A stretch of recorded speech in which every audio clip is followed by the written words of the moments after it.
Have you ever walked home from school, completely alone? The streets are empty, the wind is howling, and every shadow feels like it's watching you.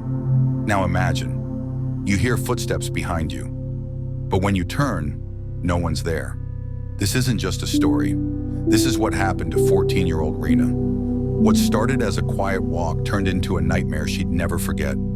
Stay with us, because this 40-minute horror story, based on real emotions and creeping dread, will chill you to the bone. If you enjoy chilling stories and real-life inspired scares, don't forget to like and subscribe at the end. It was a Tuesday afternoon. The bell rang at 3:30 p.m. Rena, a quiet 8th grader from Glenview Middle School, packed her books and began her usual walk home. Her friends had left early. Her phone battery was at 2%, and she didn't want it to die before she got back, so she slid it into her bag. The path she took was familiar.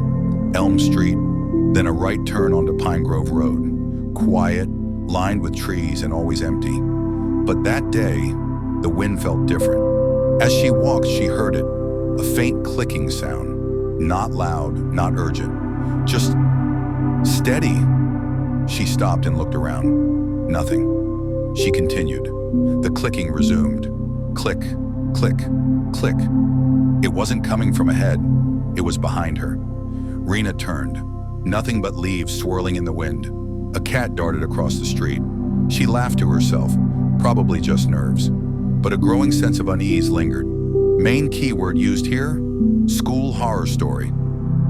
About 10 minutes from her house, she passed the old train tunnel. Long abandoned, a shortcut that most kids avoided.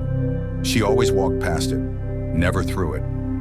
But today, something urged her to look, just a peek. And in the middle of the tunnel, she saw a figure.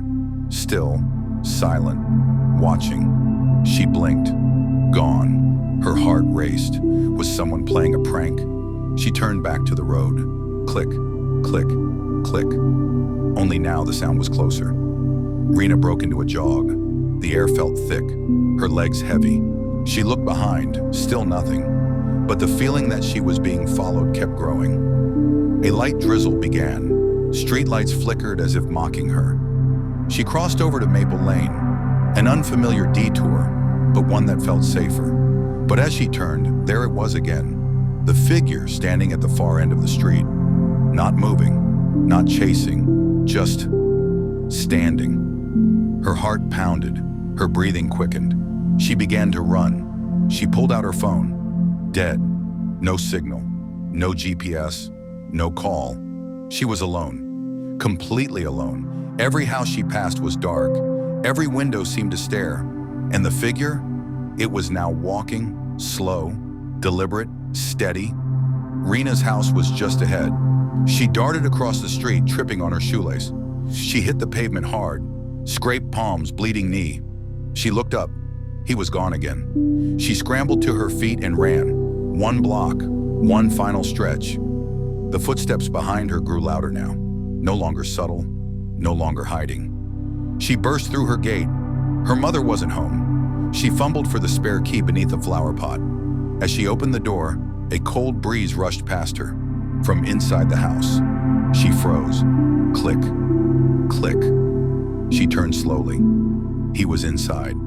The screen fades to black.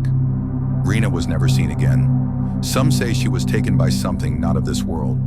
Others believe it was a drifter, or a spirit that lived in the tunnel. Whatever it was, her story became the most whispered walking home, a lone horror story in town. If you ever hear clicking while walking home, don't turn around. Like this chilling story, tap like, hit subscribe, and turn on the bell so you never walk home alone. At least not without a good horror story in your ears.